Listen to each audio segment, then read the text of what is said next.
আসসালামু আলাইকুম। ডোম্বর জলবিদ্যুৎ প্রকল্পের বাঁধ খুলে ফেনী, নোয়াখালী ও কুমিল্লা অঞ্চলকে ডুবিয়ে ৮ জেলার ২৯ লক্ষ মানুষকে ক্ষতিগ্রস্ত করে এখন ভারত বলছে বাঁধ খোলার কারণে নাকি বাংলাদেশে বন্যা হয়নি। বৃহস্পতিবার ভারতের পররাষ্ট্র মন্ত্রণালয় থেকে একটি বিবৃতি দেওয়া হয়, যেখানে দাবি করা হয় ডুম্বুর বাঁধ খুলে দেওয়ায় বাংলাদেশে বন্যা হয়েছে এমন খবর প্রচারে উদ্বিগ্ন নয়াদিল্লি, কারণ এটি সঠিক নয়। দিল্লি থেকে এমন খবর প্রচারের সময় ভারতের অপর প্রান্ত থেকে নেমে আসা পাহাড়ি ঢলে ব্রাহ্মণবাড়িয়ার আখাউড়ার হাওড়া নদীর বাঁধ সহ সড়কের ৮টি স্থান ভেঙে বন্যা পরিস্থিতি আরো ভয়াবহ রূপ ধারণ করে। দুই উপজেলার ৭ ইউনিয়নের ৩৪ গ্রাম প্লাবিত হয়েছে। চীনের দুঃখ হোয়াংহো আর আমাদের দুঃখ আমাদের প্রতিবেশী ভারত। তাদের মতো বন্ধু থাকলে আসলে শত্রুরা লজ্জা পেয়ে যায়।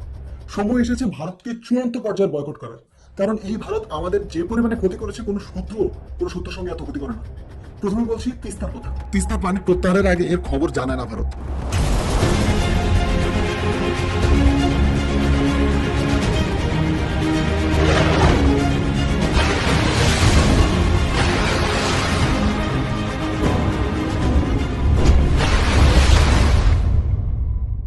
কোন রকম আগাম বার্তা ছাড়া গজলডোবা ব্যারেজ ব্যবহার করে একতরফা সুবিধা নেয় তারা। একসময় রেডিও লিঙ্কের মাধ্যমে বাংলাদেশকে বন্যার আগাম খবর জানালেও গত ২৬ বছর ধরে এ নিয়ে বাংলাদেশকে কোনো রকম সাহায্য করে না ভারত। প্রতি বছর আচমকা বন্যায় দেশের মানুষের পেঁয়াজ, রসুন, বাদামের মতো অবাধি ফসল তলিয়ে যায়। ২ একর জমি লিজ নিয়ে ফসল আবাদ করলেও অকাল বন্যায় নষ্ট হয়ে গেছে সব। এখন ৩ থেকে ৪ ফুট বালুর নিচে ঢেকে আছে তার কষ্টের ফসল। বন্যা আসে একেবারে বালা পড়ি, এমন ক্ষতি হচ্ছে আর বন্যায় ৯৯০ হেক্টর আমন ধান ও ২০ হেক্টর জমির সবজি ক্ষেত তলিয়ে যায়। কষ্টে ফলানো সোনার ফসল হারিয়ে দিশেহারা কৃষকরা। তলিয়ে গেছে সবজি ভান্ডার খ্যাত চরাঞ্চলের শত শত একর সবজি ক্ষেত, আমন ধানের বীজতলা ও মাছের খামার। ফসল হারিয়ে দিশেহারা ক্ষতিগ্রস্ত কৃষকেরা। বেগুন পাট সব তলিয়ে গেছে, আর কৃষি জমির ধান বীজ পাচ্ছিলাম আর কি, বীজগুলো সব নষ্ট হয়ে গেছে। এই প্রায় ১-১.৫ লক্ষ মানুষের ফিশারির ক্ষতি হবে, কয়েকশো কোটি টাকার ক্ষতি হয়ে যাবে। ২০২১ সালের একদিনের হরকা বন্যায় চুরমার হয়ে যায় তিস্তা তীরবর্তী গ্রামের পর গ্রাম। ঠিক যেমনটি এবার আমাদের ফেনী এবং নোয়াখালীর দিকে করা হলো, একইভাবে ২০২১ সালেও আগে থেকে সেই খবর জানানো হয়নি বাংলাদেশকে। ফলে সে সময়ও চরম বিপাকে পড়ে আমাদের তিস্তা পাড়ের মানুষেরা। ভারতের গজলডোবা ব্যারেজের ৫৪টি গেট সবকয়টি খুলে দেয় লালমনিহাটের দোয়ানিতে তিস্তা ব্যারেজের ৪৪টি গেট খুলে দেওয়ার পরও ফ্লাড বাইপাসের ফ্লাড ফিউজ ভেঙে প্রবল বেগে পানি ঢুকে পড়ে লোকালয়ে। সেবারের ফ্লাড বাইপাস বিধ্বস্ত হওয়ার অনেক ক্ষতি এখনো বয়ে বেড়াচ্ছে নদী পাড়ের মানুষ। বর্তমানে ওই অঞ্চলের বৃষ্টিপাত বিশ্লেষণ করে বাংলাদেশকে সিদ্ধান্ত নিতে হচ্ছে কখন এই নদীর পানি বাড়তে পারে, কখন কমতে পারে। হিমালয় থেকে নেমে আসা তিস্তা নদীর ৪.৫ লাখ কিউসেক পানি নিঃসরণ ক্ষমতার তিস্তা ব্যারেজ সেচ প্রকল্প বাংলাদেশ নির্মাণ করে উত্তরের জেলা লালমনিহাটের দোয়ানিতে। আর এর ঠিক ৭২ কিলোমিটার উজানে ভারত ৬.৫ লাখ কিউসেক পানি নিঃসরণ ক্ষমতার গজলডোবা ব্যারেজ নির্মাণ করে একতরফাভাবে অভিন্ন এই নদীর পানি নিয়ন্ত্রণ করছে।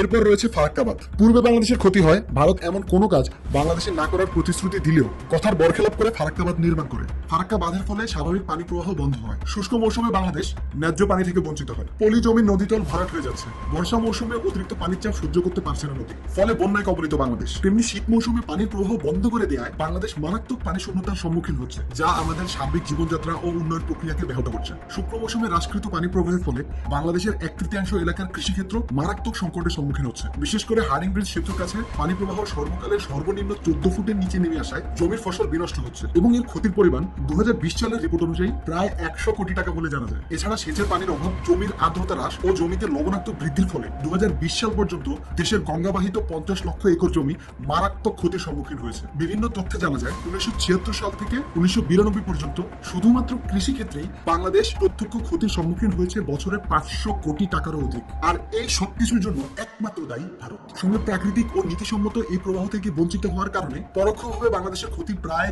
২৩০০ কোটি টাকা। এতেই বোঝা যায় বাংলাদেশের অর্থনীতিতে ভারতের দেওয়া ফারাক্কা বাঁধ কতটা ভয়াবহ প্রভাব ফেলেছে। আর পরিবেশগত ক্ষতির বিষয়ে কি বলবো? হুগলি নদীর উজান স্রোতে একদিকে যেমন বাংলাদেশের অভ্যন্তরে দক্ষিণ পশ্চিমাঞ্চলে লবণাক্ত পানির অনুপ্রবেশের কারণে সুন্দরবন অঞ্চলের বিরাট একটি অংশ ক্ষতির সম্মুখীন হচ্ছে। অন্যদিকে এই বাঁধের বিরূপ প্রতিক্রিয়ার ফলে বাংলাদেশের একমাত্র ম্যানগ্রোভ বনাঞ্চল সুন্দরবন এলাকায় লবণাক্ততা বৃদ্ধির প্রেক্ষাপটে সেখানকার প্রধান অর্থকারী গাছ সুন্দরী ধ্বংসের মুখোমুখি। পরিবেশ বিজ্ঞানীদের ধারণা সুন্দরবনের ৬০% বনজ সম্পদের এই মূল্যবান বৃক্ষের সঙ্গে গেওয়া, কেওড়া ইত্যাদি গাছ উল্লেখযোগ্য হারে বিনষ্ট হয়ে যাচ্ছে একমাত্র ভারতের এই ফারাক্কা বাঁধের কারণে। সঙ্গে গঙ্গা নদীর উপর ভারত যে বাঁধ নির্মাণ করেছে তা আন্তর্জাতিক রীতি বহির্ভূত। মূলত এটি আন্তর্জাতিক আইনের একটি সুস্পষ্ট লঙ্ঘন। ফারাক্কা বাঁধ দিয়ে ভারত আন্তর্জাতিক নদী গঙ্গাকে প্রাকৃতিক ও স্বাভাবিক পানি প্রবাহের উপর নিয়ন্ত্রণ আরোপ করছে। ভারত বয়কটের আরো একটি প্রধান কারণ সীমান্ত হত্যা। ২০১১ সালের ৯ ডিসেম্বর চাঁপাইনবাবগঞ্জের শিবগঞ্জ উপজেলার আকশরিয়া গ্রামের হাবিবুর রহমান নামক এক ব্যক্তিকে ভারতীয় সীমান্তে গরু পাচারকারী সন্দেহে বিএসএফ এর জওয়ান হাত পা বেঁধে রাইফেলের বাট ও লাঠি দিয়ে নির্মমভাবে পেটায়। বিএসএফ এর জওয়ানরা তার কাছে 2000 টাকা, 5টি টর্চ লাইট ও একটি মুঠোফোন দাবি করে, কিন্তু সেগুলো দিতে তিনি অস্বীকৃতি জানালে বিএসএফ এর সদস্যরা তাকে অমানবিক নির্যাতনের পর সারা রাত তাকে বেঁধে রাখে এবং পরদিন 10 ডিসেম্বর ভোর 4:30টার দিকে আবারও নির্যাতন চালায়। বিএসএফ এর জওয়ানরা তার পরনের লুঙ্গি খুলে ছিঁড়ে 2 টুকরো করে লাঠির সঙ্গে হাত বেঁধে তাকে প্রচুর মারধর করে। তারা মোট 7 জন মিলে রাইফেলের বাট ও লাঠি দিয়ে তার পুরো শরীরে বেধড়ক পেটায়। এই সময় তিনি জ্ঞান হারিয়ে ফেললে বাধা অবস্থায় তাকে সীমান্তের পাশে একটি সরিষা খেতে ফেলে যায়। এই ঘটনাটি আবার তারা মোবাইল ফোনে রেকর্ড করে 11 মিনিট ভিডিও করে ইউটিউবে ছেড়ে দেয়। এরপর বাংলাদেশ থেকে চরম প্রতিবাদ দেখা দিলে পরবর্তীতে ওই 7 জনের শাস্তি হিসাবে ভারতীয় আদালত তাদের মাত্র 79 দিনের জেল দিয়েছিল, যা প্রমাণ করে স্বয়ং ভারত সরকার আমাদেরকে মানুষ মনে করেন। এই সীমান্ত নির্যাতনের ঘটনা যখন আলোচনার তুঙ্গে, তখনই 20 জানুয়ারি কুমিল্লার দক্ষিণ উপজেলার গলিয়ারা ইউনিয়নের দলকুইয়া গ্রামের সীমান্ত থেকে অপহৃত হন টহলে থাকা বিজিবি। 21 জানুয়ারি তাকে আহত অবস্থায় উদ্ধার করা হয়। অপহৃত বিজিবি সদস্যকে ফেরত দেওয়ার মাত্র 2 ঘন্টা পরই যশোরের শাসা উপজেলার ধৈন্যাখোলা সীমান্তে বিএসএফ এর গুলিতে নিহত হন রাশেদুল নামে এক বাংলাদেশি। যদিও সীমান্ত হত্যার ঘটনা বাংলাদেশের সেবারই প্রথম না। 2011 সালের রিপোর্ট অনুযায়ী 2009 থেকে 2012 এই 3 বছরে বিএসএফ এর হাতে 203 জন বাংলাদেশি নিহত হন। এ সময় বিএসএফ এর হামলায় গুলিবিদ্ধ হয়ে মারাত্মক আহত হয়েছেন 987 জন, অপহরণের শিকার হয়েছেন অন্তত 1000 জন এবং নিখোঁজ হয়েছেন 200-রও বেশি মানুষ। 2011 সালের 7 জানুয়ারি কুড়িগ্রাম জেলার ফুলবাড়ি উপজেলার অনন্তপুর সীমান্তের 947 আন্তর্জাতিক সীমানা পিলারের কাজ দিয়ে ভারত থেকে বাংলাদেশে ফেরার সময় আমাদের ফেলানিকে হত্যা করে তার লাশ কাঁটাতারের সঙ্গে ঝুলন্ত অবস্থায় রাখার পর ভারতে নিয়ে যাওয়া হয়। এছাড়াও বিএসএফ এর বিরুদ্ধে বাংলাদেশি নারী ও শিশু হত্যা সহ বাংলাদেশের সীমান্তে অনুপ্রবেশ করে কর্মরত কৃষককে পর্যন্ত হত্যার অভিযোগ রয়েছে। বিষয়টি মনে রাখা প্রয়োজন, ভারত আমাদের মানুষদের সব সময় হত্যা করবে, এটা কখনো বন্ধ হবে না। অতএব ভারত বয়কট করবেন না কেন আমাকে বলুন। ভারত বয়কটের আরো একটি প্রধান কারণ শেখ হাসিনা। এই শেখ হাসিনার কারণে ভারত আমাদের সঙ্গে যাচ্ছে তাই ব্যবহার করতে পারত। আমাদের দেশের অভ্যন্তরীণ রাজনীতিতে ভারতের অযাচিত হস্তক্ষেপ। এই শেখ হাসিনার কারণে ভারত বিগত 1.5 দশক যাবৎ আমাদের রাজনীতিতে হস্তক্ষেপ করে যাচ্ছে। সর্বশেষ দ্বাদশ জাতীয় সংসদ নির্বাচনেও তার ব্যতিক্রম হয়নি। ক্ষমতাসীনদের প্রতি ভারতের নিরঙ্কুশ সমর্থন এদেশের মানুষকে শুধুমাত্র ভোটের অধিকার থেকেই বঞ্চিত করেনি, সঙ্গে একটি কর্তৃত্ববাদ শাসনের দিকে ধাবিত করেছে। এই সুযোগে ভারতের অর্থনৈতিক আগ্রাসন আমাদের দেশের অর্থনীতির জন্য মারাত্মক হুমকি হয়ে দেখা দিয়েছিল। বাণিজ্যিক অসমতা ছাড়াও ভারতীয়রা দেশের বিভিন্ন ক্ষেত্রে বৈধ অবৈধভাবে কাজ করে প্রতি বছর বিপুল সংখ্যক বৈদেশিক মুদ্রা নিয়ে যাচ্ছে। ভারতের বিনিয়োগ এবং যৌথ উদ্যোগ ইত্যাদি বেড়েই চলেছে। খাদ্যপণ্য সহ বিভিন্ন পণ্যের ব্যাপারে ভারতের ওপর নির্ভরশীলতা বিভিন্ন সময়ে দেশের মানুষকে বিপদে ফেলেছে। ভারতের সমর্থন এবং সহযোগিতার জন্য শেখ হাসিনা সরকার এমন একটা নতজানু অবস্থানে পরিণত হয়েছিল যে যার কোনো তুলনা হয় না, এবং ভারত এর সুযোগ নিয়ে যাচ্ছে তাই ব্যবহার করেছে। মনে রাখতে হবে, এমন কোনো খাদ্য বা ব্যবহার্য পণ্য নেই যা ভারত থেকে বাংলাদেশে আমদানি করা না হয়। আমদানি যতটুকু করা হোক তার চেয়ে বেশি আসে চোরাই পথে। সব মিলে বিশাল অঙ্কের বাণিজ্য হয় ভারতের। অথচ ভারতীয় পণ্য যা কিছু বাংলাদেশে আমদানি হয় তার প্রায় সবই আমরা উৎপাদনে সক্ষম। অতএব ভারতের মুখোপেক্ষী হবার কোনো কারণ নেই। বয়কট ভারতীয় পণ্য। মনে রাখতে হবে, আমরা নয়, ভারত আমাদের উপর নির্ভরশীল। ভারতের কাছ থেকে চাল, গম ও পেঁয়াজের মতো জরুরি এসব পণ্য আমদানিতে শীর্ষ সারিতে রয়েছে বাংলাদেশ। 2021-22 অর্থ বছরে দেশটির মোট রপ্তানিকৃত কৃষি পণ্যের 11.46% ক্রেতাই ছিল বাংলাদেশ।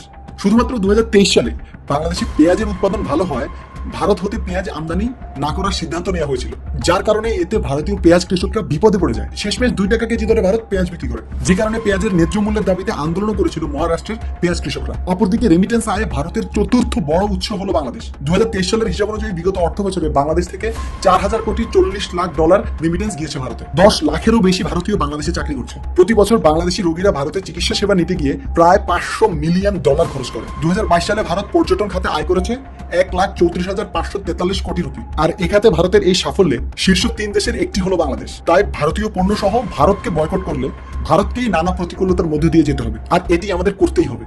ভারত বয়কটের আরো একটি প্রধান কারণ ট্রানজিট চুক্তি। আসামে কলকাতা বন্দর দিয়ে 1400 কিলোমিটার পথ অতিক্রম করে একসময় পণ্য পরিবহন হতো। অথচ 2018 সালে 2 দেশের মাঝে স্বাক্ষরিত ট্রানজিট চুক্তির মাধ্যমে এখন বাংলাদেশের ভেতর দিয়ে 520 কিলো রাস্তার ট্রানজিট সুবিধা পাওয়ায় 880 কিলো রাস্তা কমেছে ভারতের। আবার কলকাতা বন্দর থেকে ত্রিপুরার দূরত্ব 1600 কিলো থেকে নেমে এসেছে 400 কিলোতে। এতে ভারতের সময় ও খরচ দুটোই সাশ্রয় হচ্ছে। অথচ ট্রানজিট মাসুল হিসেবে ভারতকে প্রতি মেট্রিক টন বাবদ দিতে হচ্ছে মাত্র 554 টাকা, আর প্রতি কিলোমিটার সড়ক ব্যবহারে খরচ হবে মাত্র 2 টাকা। বাংলাদেশ ও ভারতের মধ্যে ট্রানজিটের ক্ষেত্রে মোট 13টি রুট রয়েছে। এই রুটগুলো ব্যবহারে ভারতের 12 থেকে 76% খরচ কমা সম্ভব। এত সুবিধা দেওয়ার পরেও নেপাল ও ভুটানে পণ্য পরিবহনের জন্য ভারত আমাদের কোনো সুবিধা দিচ্ছে না। ভারতের চিকেন নেক নামক খ্যাত অঞ্চলের মধ্য দিয়ে মাত্র 12 থেকে 20 কিলো রাস্তার ব্যবহার করলেই নেপাল ও ভুটানে পণ্য প্রেরণ করতে পারে বাংলাদেশ। কিন্তু বাংলাদেশের কাছ থেকে 520 কিলো রাস্তার ট্রানজিট পেলেও বাংলাদেশকে মাত্র 15 থেকে 20 কিলো রাস্তার ট্রানজিট দিতে অনীহা ভারতের।